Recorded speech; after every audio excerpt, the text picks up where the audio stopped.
안녕하세요. 저는 딸아이를 키우고 있는 돌싱녀입니다. 저는 약 8년의 결혼 생활을 정리하고 이혼을 하게 되었는데요. 제가 이혼을 하게 되는 그날 TV에서나 보던 천벌이 있다는 것을 깨달았네요. 모두들 제 이야기가 궁금하실 텐데 지겨운 서로는 이만하기로 하고 바로 시작해 보겠습니다. 재미나게 들어주세요.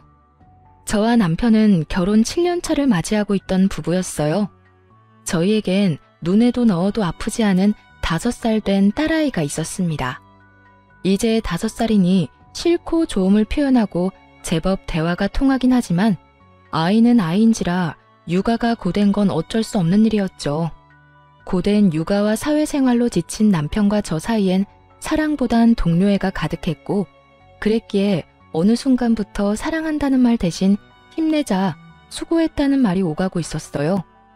그렇다고 해서 그런 관계에 불만이 있다던가 섭섭함은 없었어요.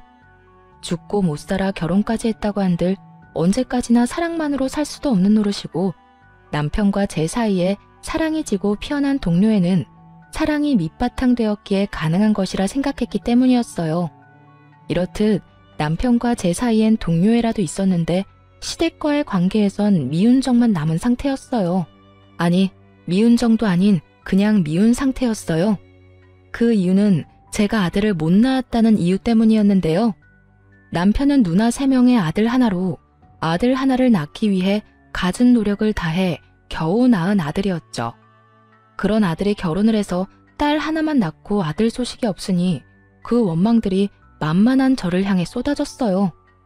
간혹 시누이들이 이런 사실을 알고 제 편을 들어주며 이런 말을 해주곤 했어요. 엄마, 아들 소식 없는 걸 왜 올케한테 뭐라고 그래? 아들 낳고 싶다고 생각만 하면 낳게 되는 것도 아니란 걸 다른 사람도 아닌 엄마가 더 잘 알면서. 그러고 이세 문제는 쟤들이 알아서 할 문제지 엄마가 나서서 이래라 저래라 할 문제가 아니라고. 그러니까 제발 올케 좀 그만 괴롭혀요. 이런 말을 듣고도 시모는 무시하기 일쑤였는데 가끔 입을 연다면 이런 말을 하곤 했습니다. 줄과 외에는 조용히 해. 이건 우리 집안 문제니까 넌 네 시댁 일이나 신경 쓰라고. 이렇듯 출가 외인이라 줄을 그어버리는 시모를 보며 시누이들은 혀를 내두르며 한숨을 쉬었고 저의 편을 더 들어주려고 했지만 시누이들도 시누이 가정이 있으니 단단한 방패막이 되어주기란 힘든 것이 현실이었어요. 시부는 저에게 아들 하나 못 낳은 며느리라고 제 말에는 대답도 하지 않고 무시했고 시모는 갖은 말로 저에게 상처를 주곤 했습니다. 멀리 떨어져 살았던 터라 자주 오갈 수 있는 건 아니었지만 전화로 하는 시집살이 또한 만만치 않았기에 저는 정신적으로 피폐해졌어요. 시모는 적어도 일주일에 한 번은 꼭 전화가 와 저를 닥달하곤 했는데 그때마다 주제는 손자가 주를 이루었죠. 어디니? 바쁘니? 지금 회사라서요. 무슨 일 있으세요? 예, 네가 지금 회사 다닐 때니? 회사 다닐 시간에 병원이나 다녀보란 말이야. 아니면 점집이라도 가보던가. 이대로 우리 집 대 끊어놓을 생각 아니면 뭐라도 노력이라도 좀 해보란 말이다. 어머님, 제가 병원에 가고 싶다고 한들 아무 소용없는 거 아시잖아요. 그이가 하윤이 하나면 만족한다고 하는데 제가 뭘 더 어쩌겠어요. 저 혼자 병원 가서 되는 것도 아니고. 저한테 계속 이러지 말고 하윤이 아빠를 먼저 설득해보세요. 너도 설득 못하는 걸 내가 어떻게 설득하니? 넌 네 남편 하나 못 구워 삼고 뭐하니? 내가 정말 너만 보면 답답해 죽겠다. 뭐 하나 제대로 하는 게 없어. 어머님도 설득 못한 어머님 아들 저라고 뭐 되겠어요? 어머님 아버님 마음 모르는 건 아닌데 사실 저희는 하윤이 하나로 만족해요. 요즘 같은 세상에 아들 딸이 뭐가 중요하다고 매번 이러세요. 그러지 말고 이제 포기해 주세요. 정 포기가 안 되면 어머님 아들 먼저 설득하시던가요. 이것 봐. 내가 이럴 줄 알았다니까. 네가 딸 하나 낳고 그걸로 만족한다 생각하고 있는데 아들이 생기겠어? 빌고 또 빌어도 가지기 힘든 게 아들이야. 그러니까 그런 생각은 하지도 말고 뭐든 노력해보란 말이야. 너 아들 못 낳으면 다시 네 집에 발걸음도 못하게 할 테니 그런 줄 알아. 오지 말라고 하면 누가 겁이라도 먹는 줄 알았는지 으스대며 말하는 꼴을 보니 참 코웃음이 다 나오더라고요. 그렇게 해주시면 저도 감사하죠. 어머님이 먼저 그렇게 말씀하셨어요. 아들 못 낳으면 시댁에 올 필요도 없다고. 시모의 으스대는 꼴에 마음의 소리가 나버렸고, 시모는 제가 그것만은 절대로 안 된다고 빌기라도 할 줄 알았는지 도리어 고맙다고 하는 제 말에 당황한 듯 말까지 더듬으며 되묻더라고요. 뭐야? 그렇잖아요. 아버님은 제가 무슨 말을 해도 들은 척도 안 하시고, 어머님은 제가 갈 때마다 말로 상처 주는데 저라고 뭐 가고 싶어서 간 시댁이었겠어요? 도리는 다 하고자 해서 갔던 거 아닐까요? 그런데 어머님이 이렇게 친절도 하시게 오지 말라고 하시니 앞으로 아들 낳지 못하면 가지 않도록 하겠습니다. 그러면 들어가세요. 귓등으로 듣는 것도 하루 이틀이지 어느 순간부턴 저도 제 할 말은 하며 살게 되었고, 시모는 그때마다 파르르 하며 화를 냈지만 그 순간뿐 다시 연락이 오곤 했어요. 하루가 멀다고 어느 날은 임신 종용, 하루는 옆집 개가 출산을 했는데 순혼만 낳았다. 이런 말을 듣고 있노라면 정말 정신병에 걸릴 것만 같더군요. 이런 모든 것들이 너무 힘들어 남편에게 하소연이라도 하고 있으면 언제나 결론은 남편이 시모에게 다시 이야기한다는 말이었어요. 여보, 오늘 또 어머님 전화 오셨어. 글쎄 오늘은 아들 못 낳을 거면 시댁에 오지도 말라고 하시더라. 그래서 안 간다고 하고 끊어버렸어. 끊고 나서도 내가 왜 이런 말을 듣고 있어야 하나 싶더라니까. 한두 번도 아니고 그냥 그러려니 해. 그렇게 매번 스트레스 받아 하면 당신만 힘들어. 정 안 되면 나한테 전화하라고 말하라고 해. 사실대로 말하면 되지. 당신은 둘째 가지려고 하는데 내가 싫어한다고. 내가 그 말을 안 했을까 봐서 다 했어. 그런데도 어머님은 오로지 나만 잡으니까 문제지. 아니 어머님도 아들 못 낳아서 그 시집살이를 당했다면서 어떻게 나한테 그렇게까지 하실 수가 있지? 아마 엄마는 본인 당한 거에 비하면 이건 아무것도 아니라고 생각하고 있을걸? 하여튼 너무 마음에 담아두지 말고 한 귀로 듣고 한 귀로 흘려. 나도 엄마한테 다시 말할 테니까. 그런데 여보, 진짜 우리 둘째 가지는 건 싫은 거야? 둘째도 딸이면 어쩔래? 나는 좋지만 당신은 더 힘들지 않겠어? 그리고 애 하나 키우는데 돈이 얼마나 드는데 쉽게 내릴 결정은 아니지. 아무리 아들 낳으면 아버지가 크게 한몫 주신다고 해도 그건 정말 아들 낳았을 때 일이고, 난 지금 우리 딸만 해도 만족해. 그래, 나도 우리 딸만으로도 충분히 행복한데 워낙 스트레스 받으니까 이야기해봤어. 그래, 나도 엄마한테 다시 이야기할게. 늘 결론은 같았고 남편이 시모에게 다시 말한다고 한들 달라지는 점은 없었어요. 하지만 대화를 나누며 싸우는 것도 아니었고 그런 대화 와중에 감정이 상하는 것도 아니었기에 시댁과의 감정은 좋지 않다고 해도 남편과의 관계는 끈끈하다고 믿어 의심치 않고 있었죠. 이런 남편이 어느 순간부터 점점 변해가고 있다는 생각이 들기 시작하더군요. 당시 딸은 어린이집을 다니고 있었는데 아침엔 출근길에 제가 등원을, 오후엔 남편이 퇴근길에 하원을 해주고 있었어요. 그런데 아이를 데리러 갈 시간이 지났는데 남편이 전화도 받지 않고 오지도 않는다는 연락이 심심치 않게 오더라고요. 여보, 어디야? 아직 회사야? 지금 가고 있어. 지금? 이렇게 늦을 것 같으면 선생님한테 연락을 해줘야지. 정 안 되면 나한테라도 연락했으면 내가 일찍 마치고 갔을 거 아냐. 요즘 따라 왜 이래? 혹시 회사에 일찍 나온다고 말하기 곤란한 상황인 거야? 일 처리하다 보면 이런 일 저런 일 다 생기는 거 당신도 알잖아. 나도 시간 내에 어떻게 해서 끝내보려고 정신없이 일하다가 연락 못한 거라고. 나라고 안 하고 싶어서 안 한 게 아니란 말이야. 하여튼 앞으로는 안 될 것 같으면 미리 연락할 테니까 잔소리 좀 그만해. 잔소리하는 게 아니라 그런 상황이면 내가 하윤이 데리러 가면 되니까 미리 말해달라고 하는 거야. 사람 말을 왜 그런 식으로 예민하게 받아들이는 거야?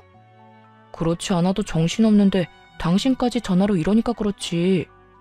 지금 어린이집 앞이니까 끊어. 집에서 이야기하자고. 날이 선 목소리에 짜증 가득한 말투. 남편이 예민한 상태라고 생각하긴 했지만 바쁜 시즌이기도 했고 아이 때문에 다른 사람보다 일찍 퇴근해야 하니 나름대로 예민해질 수밖에 없는 사정이 있겠거니 했어요. 거기에다 저 역시 회사 일로 정신이 없어 그냥 그러려니 하고 남편의 말을 믿고 넘긴 것이었죠. 그렇게 예민해진 남편의 눈치를 살피던 어느 날이었어요. 시모가 아무런 말도 없이 집으로 찾아왔더라고요. 때마침 주말이었던 터라 집에 있을 거라 확신하고 아침 7시부터 불시에 들이닥친 것이었어요.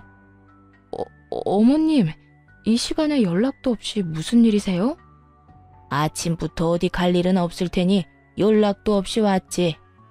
하윤이는 일어나 있을 테고 우리 아들은 자니? 아, 네. 하윤이 아빠는 어제 늦게 들어와서 아직 자고 있고 하윤이는 아까 일어나서 놀고 있어요. 하윤이 아빠 깨울까요? 됐다, 둬라. 피곤한 사람 깨우긴 왜 깨워? 아이고, 일단 이거부터 받아봐라. 무거워서 팔 떨어지겠어. 시모는 끙끙거리며 저에게 박스를 건넸고 받아서 들었더니 한약이더라고요. 어머님, 이게 무슨 약이에요? 무슨 약이긴 네 약이지. 임신 잘 되는 약이야. 용하다는 데서 지어왔는데 그 약 먹고 아들 낳은 사람이 한두 사람이 아니다더라. 이거 먹기만 하면 아들은 무조건 낳는다고 하니 빼놓지 말고 먹기나 해. 내가 큰맘 먹고 큰돈 주고 사온 거니까. 세상에 그런 약이 도대체 어디 있냐고 말하고 싶은 걸 얼마나 참았나 모릅니다. 하고 싶은 말을 곧이곧대로 다 했다간 괜한 말만 길어질 것이 뻔했기에 그냥 참기로 한 것이었죠. 시모는 한약을 제게 건네고 딸이 있는 거실로 가며 아침을 차리라고 했고 전 일단 밥부터 먹이고 보내자 싶었어요. 그렇게 주방에서 상을 차리는데 거실에서 시모의 말소리가 들린다 싶더니 딸의 우는 소리가 들려오더라고요. 네가 그냥 나올 게 아니라 뭐라도 하나 달고 나왔으면 내가 이 고생은 안 해도 될 텐데.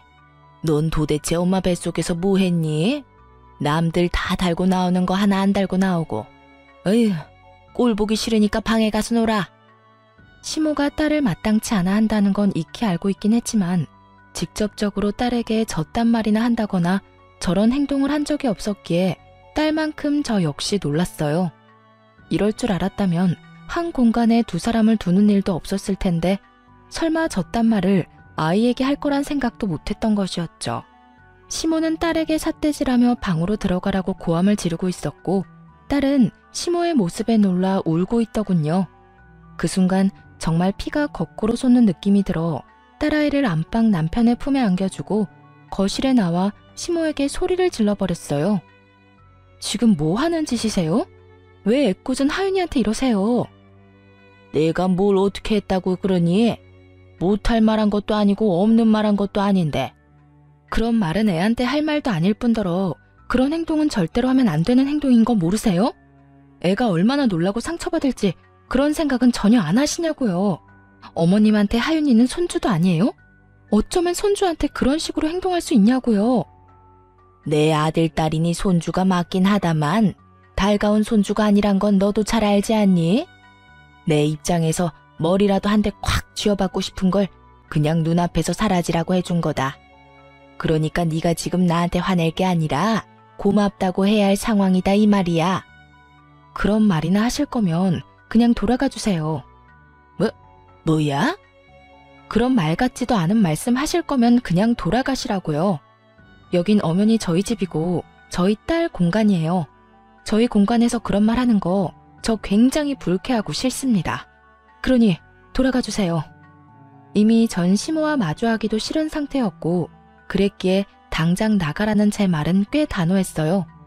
시모도 그걸 느낀 것인지 하나마나한 아들 집 유세를 펼치며 저의 길을 누르려고 애쓰더군요. 이게 어디 시어미한테 가라 마라 명령질이야? 너희 공간? 웃기고 있네. 여긴 엄연히 내 아들 집, 내 아들이 사는 공간인데 왜 내가 나가야 해? 난 못 나간다. 절대 못 나가. 시모는 어깃장을 놓으며 고함을 지르고 있었고 그런 시모의 고함에 남편이 방에서 나오더라고요. 이미 잠에서 깨 울던 딸을 달래주느라 한껏 지친 모습으로 말이죠. 도대체 이 아침부터 이게 무슨 일이야? 엄마는 이 아침에 여긴 왜 왔어? 당신은 왜 아침부터 그렇게 화를 내는 거고? 당신, 엄마가 우리 딸한테 뱃속에서 남들 다 달고 나오는 거 하나 못 달고 나왔다고 구박하는 것도 모자라 애한테 꼴 보기 싫다고 방에 들어가라고 화까지 내셨어. 그 덕에 우리 하윤이는 지은 죄도 없이 혼나서 울고, 난 다른 건 다 참아도 우리 하윤이한테까지 이러는 건 못 참아. 그러니까 당신이 지금 빨리 어머님 모시고 나가. 당장. 너 지금 이 시어미를 내쫓기라도 하겠다는 게야? 네, 저는 제 자식한테 함부로 대하는 사람을 저희 집에 두고 볼 수만은 없네요. 그게 어머님이라 할지라도 말이에요. 저의 흥분은 결혼 생활 이래 최고조에 달해 있었고, 남편은 그런 제 모습에 한숨을 내쉬더니 노발대발 중인 시모를 잡아 끌고 집을 나가버리더라고요. 남편이 시모를 데리고 나가버린 후 아무래도 남편이 돌아오면 말싸움을 할 것만 같았어요. 그렇지 않아도 많이 놀랐을 딸아이에게 그런 모습까지 보여주고 싶지 않았어요. 그래서 딸아이를 친정에 맡기고 돌아와 남편을 기다렸어요. 이참에 확실하게 마무리 지어야 한다는 생각이 강하게 들더군요. 그렇게 제가 마음을 다잡는 사이 남편이 집으로 돌아왔고 대화를 시작했어요. 여보, 앞으로 한동안 당신 집이랑 멀리하고 지내고 싶어. 다신 이런 상황 우리 딸이 겪게 하고 싶지 않아. 오늘 일은 엄마가 심했단 거 나도 인정해. 그런데 아무리 그렇다고 해도 그건 아니지. 당신이 우리 집 하나뿐인 며느리인데 말이 좋아야 한동안이지. 그 말은 그냥 연을 끊겠다는 말하고 같은 말이잖아. 그건 앞으로 어머님, 아버님 행동에 따라 달라지겠지. 지금처럼 계속 나랑 내 딸 무시하고 구박하면 연이 끊길 테고, 그렇지 않고 있는 그대로의 우리를 받아들여준다면 다시 왕래하고 지내지 않겠어? 나도 무조건 연을 끊겠다는 말이 아니야. 단지 이런 식은 아니라는 거야. 어린애가 뭘 안다고 애한테 그런 말을 하냐 이거야. 심지어 어머님은 그런 행동을 해놓고도 본인이 잘못했다는 인지조차 없으셔. 그런 사람을 내 딸 곁에 계속 방치하겠다고? 난 절대 싫어. 방치하겠단 말이 아니잖아. 피할 게 아니라 부딪히면서 설득하자는 말이야. 이런 일 있었다고 연을 딱 끊어버리면 부모님이 우릴 뭐라고 생각하겠어? 미워하기만 하다가 결국 그렇지 않아도 미워하는 우리 딸을 더 미워하시겠지. 당신은 그런 걸 바라는 거야? 애초에 그게 잘못된 거야. 어떻게 본인들 손주를 그렇게 미워할 수가 있는 거냐고. 아들이 아니라 딸이라서? 그런 이유로 미워하는 티를 애한테 팍팍 내는데 그런 게 잘못됐다는 거 당신은 정말 몰라서 그래? 우리가 부모니까 우리가 딸을 보호해야 하는 게 맞는 거 아니야? 하여튼 나하고 하윤이는 한동안 시댁엔 안 갈 거니까 그런 줄 알고 어머님께도 우리 집에 오지 말라고 해줘. 당신이 전하지 않으면 내가 직접 말할 테니까 그런 줄 알고. 전 이때도 그렇고 지금도 그렇고 제가 틀린 말 했다고 생각하지 않습니다. 시모의 행동은 선을 넘었고 상식을 벗어난 수준이었어요. 시부모님 입장에서 손이 귀한 집에 손주 한번 안아보지 못해 섭섭하고 안달이 난 마음을 이해하지 못하는 것은 아니었어요.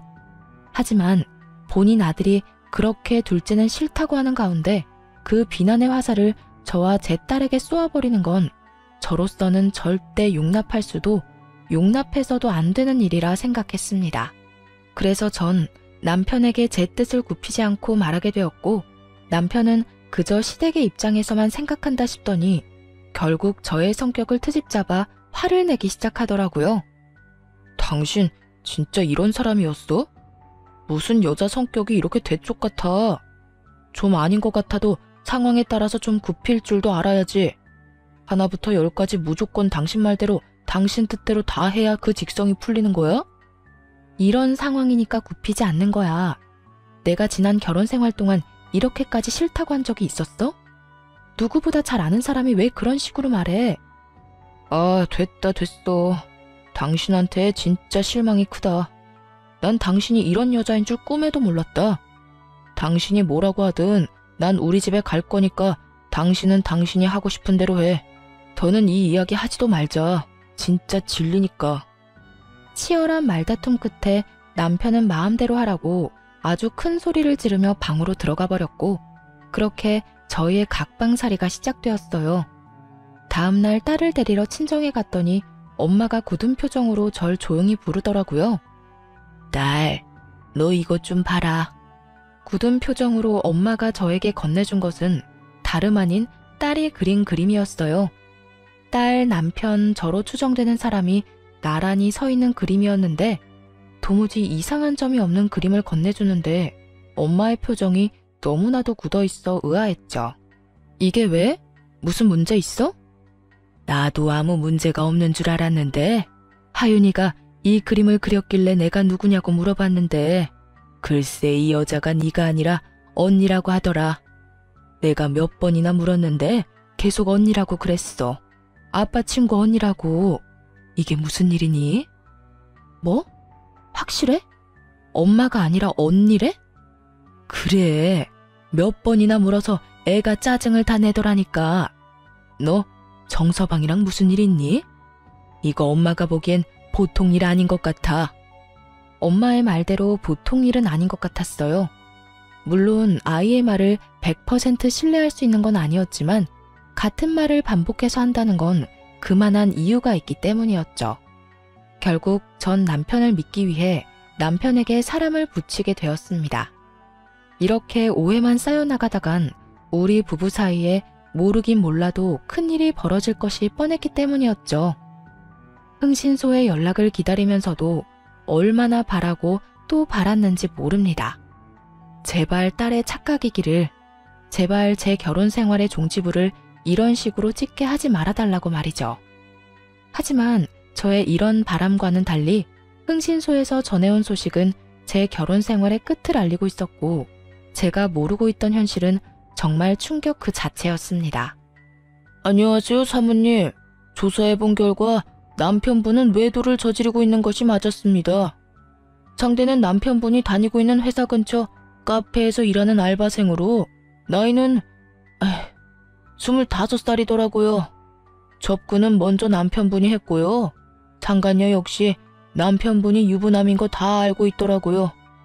25살 어린 나이에 남편분을 정말 사랑해서 만나는 것 같지는 않고 아마 남편분이 어느 정도 가진 것이 있다는 사실을 알고 관계를 유지하고 있는 듯 했어요.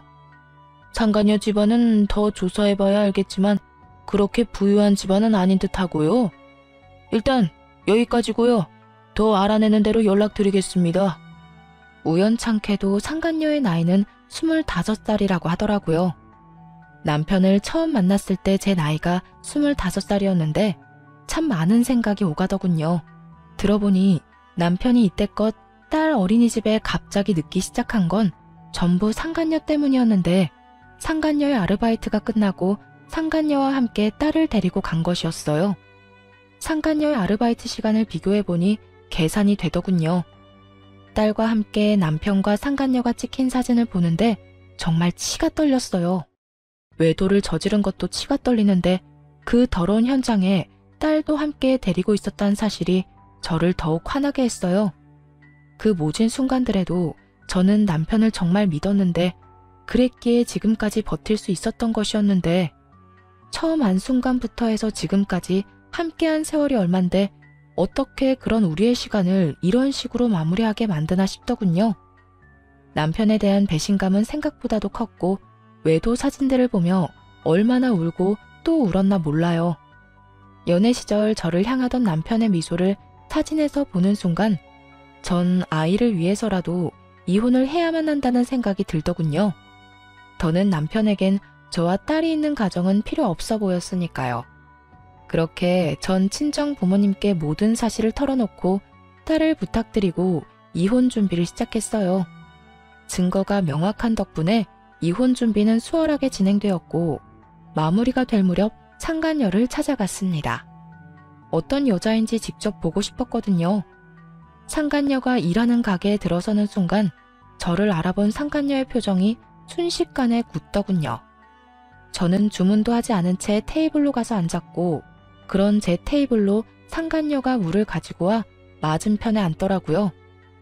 무릎을 꿇고 비는 건 아니더라도 최소한 죄지은 얼굴이라도 할 줄 알았는데 예상과는 달리 상간녀는 당당하게 저에게 이런 말을 했어요. 남의 집장까지 왜 찾으러 온 거예요? 저한테 무슨 할 말이 있다고. 정말 뻔뻔하기가 하늘을 찌르지 않나요? 상간녀는 귀찮아 죽겠다는 표정으로 저에게 이런 말을 했고 전 그런 상간녀를 쏘아보며 이렇게 말해주었어요. 몰라서 물어? 도대체 얼마나 뻔뻔한 인간이길래 유부남이나 만나고 돌아다니나 싶어 그 면상이나 보러 왔는데 생각보다 더 뻔뻔하네. 나 방금 깜짝 놀랐잖아. 너무 당당해서 내가 상간녀라도 된 줄 알았어. 제가 당당하지 못할 이유가 없잖아요. 말이야 바른말이라고 남편 관리 못한 사람이 잘못이지 제가 무슨 잘못이 있겠어요? 전 그저 제가 좋아 죽겠다는 오빠 마음 받아준 거밖에 없다고요. 아, 그러니까 넌 유부남이든 말든 널 좋아 죽겠다고 하니 불륜을 저지른 것 뿐이라는 거네? 사랑은 죄가 아니다. 이런 말을 하고 싶은 거네? 그렇죠. 오빠가 그러는데 어머님이랑 아버님이 손주 기다린다고 하더라고요. 만약 제가 아들 하나 낳아주기만 하면 그쪽 같은 여자랑은 당장 이혼한다고 하기도 했고요. 나이도 어리겠다, 자궁도 건강하겠다. 낳다 보면 그깟 아들 하나쯤은 시간 문제 아니겠어요? 그러니까 험한 꼴 당하기 전에 스스로 물러나요. 같은 여자로서 걱정되어서 하는 말이에요. 걱정? 참 감동적이네. 가정 있는 남자 만나느라 그렇지 않아도 바쁠 텐데 내 걱정까지 해주고 말이야. 그런데 어떡하지? 난 네 걱정 따위는 필요 없는데. 내 앞에서 자존심 세워봤자 소용없어요. 그렇게 아득바득 노력해봤자 어차피 그쪽은 나한테 남편 뺏긴 불쌍한 여자일 뿐이니까요. 그러니 내가 한 말 너무 고깝게 듣지 말고 새겨들어요. 아, 그리고 내가 그쪽한테 위자료 많이 챙겨주라고 우리 오빠한테 잘 말해둘 테니 애 키울 돈 걱정은 하지 말아요. 나 그렇게까지 못된 사람은 아니거든요.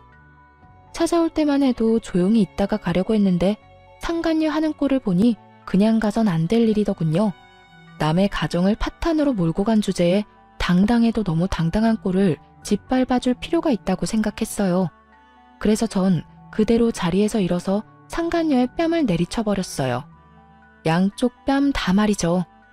갑자기 일어난 상황에 가게한 모든 시선은 저희에게로 향했고 전 상간녀를 향해 이렇게 말해주었어요. 뭘 그렇게 봐. 네가 내 남편을 빼앗아갔는데 이 정도는 해야 내 속이 풀리지 않겠니? 위자료? 잘 말해주면 좋지 나도.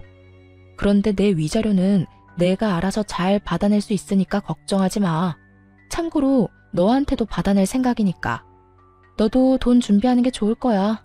금액이 네 생각보단 꽤 클 거야. 그러니까 넌 돈 준비나 똑바로 하고 아들 낳을 준비나 해. 너도 나처럼 아들 못 낳으면 네 오빠가 또 바람 피울지 누가 알겠니? 그럼 나는 이만 가볼 테니까 그딴 쓰레기 같은 집안에서 다 같이 한번 잘 썩어봐. 상간녀는 저를 노려보며 부들부들 떨고 있었고 전 그런 상간녀를 뒤로 한 채 집으로 돌아왔습니다. 소파에 앉아 얼얼한 손을 식히고 있는데 화가 난 남편이 집으로 들어와 저에게 따져 묻기 시작하더군요. 야, 너 꼭 거기까지 찾아갔어야 했어? 너랑 내 문제인데 왜 M&A를 찾아가서 그 곤욕을 겪게 만들어? 그 순간에도 남편은 제가 외도 사실을 안 것 자체에는 관심조차 없었고 그저 상간녀가 겪게 된 상황만 불만이 가득해 보이더라고요. 정말 오만정이 다 떨어진다고 그러죠? 저는 남은 정이 없다고 생각했는데 그렇지 않았는지 노발대발 남편을 보고 있는데 정이 뚝뚝 떨어지는 느낌이 들었어요. 이게 어떻게 너랑 내 문제만 돼? 그리고 곤욕? 나는 내 남편과 내 딸의 아빠를 잃게 생겼어. 그런데 그까짓 일이 곤욕이래? 그래, 네가 오늘 찾아가서 그 난리를 피워준 덕분에 유진이 일자리도 잘리고 얼굴까지 못 쓰게 됐더라. 네가 때렸다며? 그러면 내가 거기까지 그냥 인사만 하려고 간 줄 알아? 그리고 똑바로 알기나 해. 딱 2대 때렸어. 그 2대로 걔 얼굴이 못 쓰게까지 됐다고 하면 걔 얼굴에 문제가 있는 거야. 알겠어? 진짜 못 쓰게 만들어주려다가 겨우 참은 사람 그만 건드려. 진짜 이해가 안 돼서 하는 말인데 지금 당신이 뭘 잘했다고 나한테 큰 소리야? 지금 무릎 꿇고 제발 이혼해달라고 빌어야 하는 상황인 거 몰라? 너 지금 내가 이혼 안 해주면 이혼도 못해. 배운 만큼 배웠다는 사람이 몰라서 이렇게 내 앞에서 당당한 거야? 내가 바람 피운 것까지 다 알게 됐는데 당신이 나랑 계속 살겠어? 그럴 리가 없잖아. 그동안 허투루 산 건 아니었나 보네. 그건 아는 걸 보니 말이야. 그래, 나 이혼할 거야. 그런데 그냥 편하게는 이혼 못 해주지. 원하는 게 뭐야? 양육비 다 필요 없으니까 이 집 나한테 넘겨. 위자료도 물론 줘야 할 거고 나 상간녀 소송도 할 거니까 그런 줄 알아. 뭐? 이 집을 넘기라고? 그게 말이나 돼? 이 집 살 때 내 돈도 절반 들어갔고 그 절반만 넘기는 건데 뭐 그렇게 쪼잔하게 굴어. 이 이혼 하루라도 급한 사람은 내가 아니라 너 아니니? 얼른 그 여자랑 살림 차리고 아들 하나 낳아야 할 거 아니야. 그 여자는 그런 삶을 원하는 것 같던데. 남편은 고민하는 듯 싶더라고요. 집을 넘기는 것이 아깝긴 하지만 25살의 어린 상간녀를 잃는 것이 더 아까웠던 남편은 결국 저의 뜻대로 해주기로 했습니다. 정말 최악 중에 최악이지 않나요? 딸의 면접 교섭권도 포기하고 오로지 어린 여자 하나에 미쳐서 모든 것을 넘겨버리는 그 꼴이 말입니다. 그렇게 미쳐준 덕에 저는 제가 원하는 걸 다 가지긴 했지만 한심한 마음이 드는 건 어쩔 수가 없더라고요. 어쨌든 저는 이혼을 진행하게 되었고 상간녀 소송도 진행해 위자료를 받을 수 있었어요. 여러 가지 소송이 진행되며 상간녀와 전 남편이 조금씩 다투는 모습을 보기도 했지만 그까짓 일로 헤어질 거란 기대는 하지 않았어요. 그저 저는 돈과 집을 얻었고 무엇보다 제 딸을 지켰으니 다 되었다 싶었어요. 그렇게 이혼을 하게 되었고 이혼 의사 확인서를 제출하고 비로소 완전한 돌싱이 된 날이었어요. 그간 연락 한 통 없던 전 시모에게서 전화가 오더라고요. 이혼 소식을 들었나 싶기도 했고 도대체 무슨 말을 할까 싶어 전화를 받았어요. 심한 말을 한다면 그동안 참았던 말들을 좀 해주고 싶기도 했으니까요. 그런 생각을 하며 받은 전화인데 시모는 전혀 예상치 못한 말을 하더라고요. 너 지금 어디니? 왜 병원엔 코빼기도 보이지 않는 거야? 병원이요? 무슨 병원이요? 너 어디 아프니? 왜 아무것도 모른다는 듯이 말해? 네 남편 지금 오늘 내일 하는 거 모르니? 네? 그게 무슨 말이세요? 제 남편이 왜 오늘 내일 해요? 병원에 있다뇨? 너 정말 몰랐니? 연락 못 받았어? 어쩐지 네가 왜 안 오나 했다. 네 남편 그저께 화물차랑 교통사고 나서 지금 병원이다. 사고가 크게 나서 수술을 했는데도 하반신 마비는 피해갈 수 없다고 하더라. 수술 끝내고 나온 지가 언젠데 아직까지 의식도 없다고. 도대체 그 시간에 왜 고속도로 근처에 있었는지 모르겠어. 전 남편의 전화는 차단을 해버렸고 나머지 이런저런 연락을 받고 싶지 않아 전화를 꺼둔 사이에 이런 일이 일어났다니. 도대체 어떻게 된 일인가 싶었어요.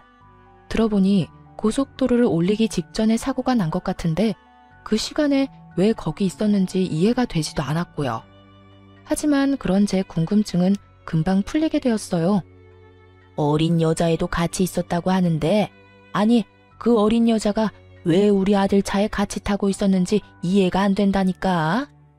넌 뭐 아는 거 있니? 우리 아들 출장이라도 가던 길이었어? 어떻게 된 사고인지 우리 아들만 저 모양 저 꼴이고 그 여자애는 아주 멀쩡하다니까. 겉모습은 타박상밖에 없는데 뇌를 다친 건지 입은 꼭 다물고 있어서 내가 답답해 죽겠다. 너 언제 병원 올 거니? 지금 당장 올 거지? 오는 김에 하윤이도 좀 데리고 오려무나. 혹시 아니? 딸 목소리라도 들으면 정신이 돌아올지. 그래요. 전 남편은 저와의 이혼을 기념하기 위해 상간녀와 여행을 떠나던 도중 사고가 난 것이었어요. 생각보다 크게 난 사고에 남편은 하반신 마비가 되어버렸고 상간녀는 크게 다치지 않아 의식이 돌아오긴 했지만 신분 상승의 꿈을 눈앞에 두고 무산되어 버리자 그 충격에 입을 다물고 있었던 것이었어요. 전 아무것도 모르고 딸아이까지 들먹이며 당장 병원으로 오라는 시모에게 모든 사실을 알려주기로 했어요. 어머님, 아니, 아줌마, 저 이제 아줌마 며느리 아니에요. 무엇이 어쩌고 저쩌고 해? 아줌마? 며느리가 아니야? 네, 저 오늘부로 이혼 확정나서 서류도 다 정리됐고요. 이제부터 아줌마 며느리는 제가 아니라 거기 입 꼭 다물고 있는 그 어린 여자애가 아줌마 며느리예요. 말이 되는 소리를 해라. 저 젊은 여자애가 왜 내 며느리야? 너 지금 어디 아프니? 그렇지 않고서야 그런 말도 안 되는 소리를 해. 아줌마 능력 좋은 아들이 글쎄 25살짜리 여자랑 산다고 가정을 버렸지 뭐예요? 그러니 제가 아니라 그 망연자실에서 아무 말도 안 하고 있는 그 여자애가 아줌마 며느리 아니겠어요? 이제 전 엄연한 남이니까 남한테 전화해서 엄한 소리 하지 말고 예비 며느리한테나 가보세요. 저는 전화를 끊어버렸고 바로 전화기를 다시 꺼버렸어요. 이렇게 좋은 날 더는 방해받고 싶지 않았으니까요. 그렇게 집으로 돌아와 생각을 정리하는데 아무리 생각해도 하늘이 저를 대신해 전 남편에게 복수를 해줬다는 생각이 들더라고요. 그렇지 않고서야 하필 이런 타이밍에 이런 소식을 들을 순 없었을 테니까요. 이런저런 생각으로 만감이 교차하던 그때 전시모가 득달같이 집으로 찾아왔더라고요. 잔뜩 화가 난 채로 저를 남편 버린 여자로 몰아세우기 시작하는데 막장 드라마 작가가 따로 없더군요. 너, 네 남편 불구됐다고 이렇게 버리는 거 아니다. 너 그런 식으로 살면 하늘에서 가만둘지 아니? 모르긴 몰라도 너도 살아가는 내내 순탄하지 않을 게야. 이 나쁜 것, 어떻게 그런 말도 안 되는 거짓말을 하는 것도 모자라 남편은 다 죽어갔는데 자기 혼자 이러고 쉬고 있어? 아줌마, 이거 잘 보세요. 내 말이 거짓말인가 아닌가. 두 눈으로 똑똑히 보고 그딴 말도 안 되는 말 계속 하라고요. 저는 혼자 소설을 써대고 있는 전시모에게 외도 증거들을 보여주었습니다. 한참을 놀란 눈을 하고 증거들을 보던 전시모는 전 남편이 딸까지 데리고 상간녀를 만난 모습에 많이 놀란 듯 억소리까지 내더군요. 그랬겠죠.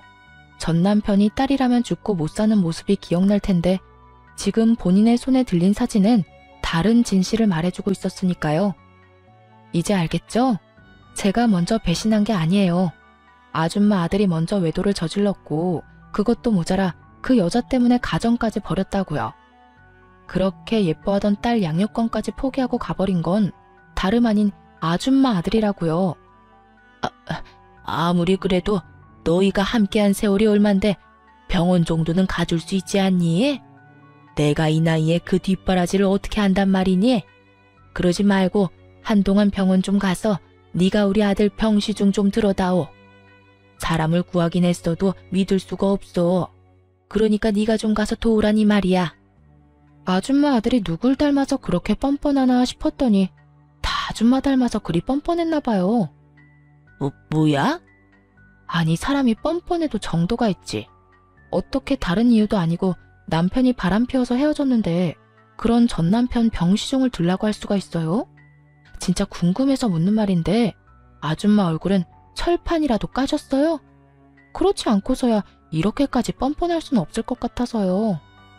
저는 제가 느끼는 감정과 더불어 머릿속에 있는 말들을 그대로 전시모에게 전해주었고 그런 제 말에 화가 머리끝까지 난 전시모는 제 머리채라도 잡을 요량으로 저에게 달려들더군요. 전 그대로 전시모의 손과 몸을 제압해버렸고 그대로 문 밖으로 던져버렸어요.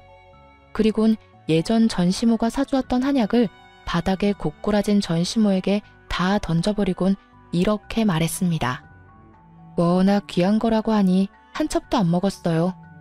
이 귀한 거 버리기엔 아깝고 저는 이제 필요도 없으니 젊은 예비 며느리 가져다 주세요. 평생의 소원이었던 손자는 품에 안아봐야 하지 않겠어요? 아들 몸이 그 모양 그 꼴이라 가능할지는 몰라도 그 여자가 아들 하나는 무조건 낳아준다고 했으니 얼른 가서 잘 구슬려 보세요. 네가 감히 나를 이딴 식으로 대해? 이딴 식으로 대해준 것만 해도 고맙다고 생각하세요. 생각 같아선 없던 죄도 만들어서 경찰에 신고하고 싶은 심정이니까. 감히 여기가 어디라고 찾아와서 이 난리예요? 여기가 어디긴? 여기 내 아들 집이지. 그래, 여기 내 아들 집인 거 잊었니? 너희가 아무리 반반 결혼했더라도 여긴 내 아들 명의로 된 내 아들 집이야. 참, 그 말 한다는 걸 깜빡했네요. 이 집 애초에 아줌마 아들 명의였던 적 없어요. 아줌마가 하도 우겨대니까 그냥 아줌마 아들 명의로 한다고 하고 공동 명의로 해놨었어요. 그리고 이혼할 때 제 명의로 다 옮겨왔고요. 그러니까 이게 무슨 말이냐면 이 집은 아줌마 아들과는 아무 상관도 없는 제 명의, 제 집이란 뜻이에요. 그러니까 이상한 소리 하지 말고 저희 집 복도에서도 사라져 주세요. 여기에서 이러고 있는 것도 꼴 보기 싫으니까요. 저는 그대로 문을 닫아버렸고 한동안 밖은 전 시모의 난동으로 인해 시끄럽더라고요. 하지만 그것도 잠시 신고정신 투철한 주민 여러분 덕분에 전 시모는 쫓겨나듯 아파트를 떠나게 되었어요. 그 후 들려오는 소식엔 저에게 위자료를 주느라 빚을 낸 상간녀는 하는 수 없이 하반신 불구가 된 전 남편과 함께 전시댁으로 들어갔다고 하더군요. 하지만 전 시모와 전 시부는 큰맘 먹고 들어간 상간녀를 아들 불구로 만든 재수없는 년이라고 하며 쉼없이 상간녀를 괴롭혔고 상간녀의 방패막이 되어야 할 전 남편은 폐인이 되어 그 모든 것을 방치했다고 하더군요. 결국 견딜 수 없었던 상간녀는 야반 도주를 해버렸는지 그들의 부모는 완전 폐인이 되어버린 아들을 안고 오늘 내일하며 살고 있다는 이야기를 들을 수 있었습니다. 이 모든 이야기를 어떻게 알았냐고요? 상간녀가 전시댁을 떠나던 날 밤 저에게 전화가 왔더라고요. 전 남편의 휴대전화에서 제 번호를 찾았다면서요. 번호를 알면 전화해도 되는 사이라고 생각했니? 어떻게 넌 끝까지 이렇게 뻔뻔하니? 내가 오죽했으면 이렇게 전화까지 했겠어요. 아줌마는 나한테 다 이야기해줄 수 있었잖아요. 오빠 식구들이 저런 인간 같지도 않은 인간이라는 거 말해줄 수도 있었잖아요. 그때 그 한마디만 해줬더라도 내 꼴이 이렇게까지 우스워지진 않았을 거라고요. 내가 뭘 잘못했다고 사람을 쥐잡듯이 잡아요? 내가 뭘 잘못했다고 아들 잡은 년 취급을 하냐고요. 내가 그런 말을 왜 해줘? 네 말대로 남편 관수도 못해서 딴 년한테 남편 뺏긴 여자가 너한테 그런 충고할 자격이나 있었겠어? 그리고 네 인생 네가 꼬아놓고 왜 엄한 사람 탓을 해? 정신 차려 이 한심한 거사. 어린 나이 하나 믿고 남자 홀릴 땐 언제고 이제 와서 뭐가 어쩌고 저쩌고 해? 왜 말을 안 해줬냐고? 아직 험한 꼴 덜 당했지. 인생 더 나락으로 가게 한번 만들어줘봐. 네가 어디 있는지 어디서 뭘 하는데 어떻게 해서든 알아내서 실시간으로 네 시엄마한테 다 알려줘봐. 이 여자가 진짜 미쳤나? 그러기만 해요 어디? 내가 진짜 가만 안 있어. 그러니까 피차 귀찮은 일 만들지 말고 연락 좀 하지 마. 알겠어? 그 후론 정신 나간 상간녀에게 연락이 오는 일은 없었고 그 대신 예전 시부모가 집으로 찾아오더군요. 전 문도 열어주지 않았고 그 후 집을 이사해버렸어요. 집을 옮기는 김에 친정도 이사하게 되었고 큰 집을 사 함께 지내고 있습니다. 어느새 초등학생이 된 딸은 마음이 아프지만 다행스럽게도 아빠를 찾는 일은 거의 없어요. 크면서 아빠를 찾는 일이 생길 수도 있겠지만 제가 많은 사랑을 주며 키운다면 딸도 모든 사실을 잘 이해하고 넘길 수 있을 거라 생각하고 있어요. 처음 전 남편의 외도 사실을 알았을 때 이혼을 다짐하면서도 딸 때문에 고민하지 않았던 건 아니었어요. 이혼녀 딱지는 괜찮지만 이혼녀의 자식이라는 딱지는 딸에게 지게 하고 싶지 않았기 때문이었죠. 하지만 그런 걱정과 그런 우려가 무색하기도 딸은 밝고 건강하게 자라고 있고 이혼에 대해서도 천천히 조금씩 잘 받아들이는 것 같아 여러모로 다행스러운 요즘이네요. 앞으로도 딸에게 더 많은 사랑을 주고 더 많은 시간을 함께 보낸다면 조금이라도 아빠에 대한 부재를 메워줄 수 있지 않을까 합니다. 이로써 저의 사연도 끝이 났습니다. 함께 해주신 모든 분 감사합니다. 다들 건강하세요.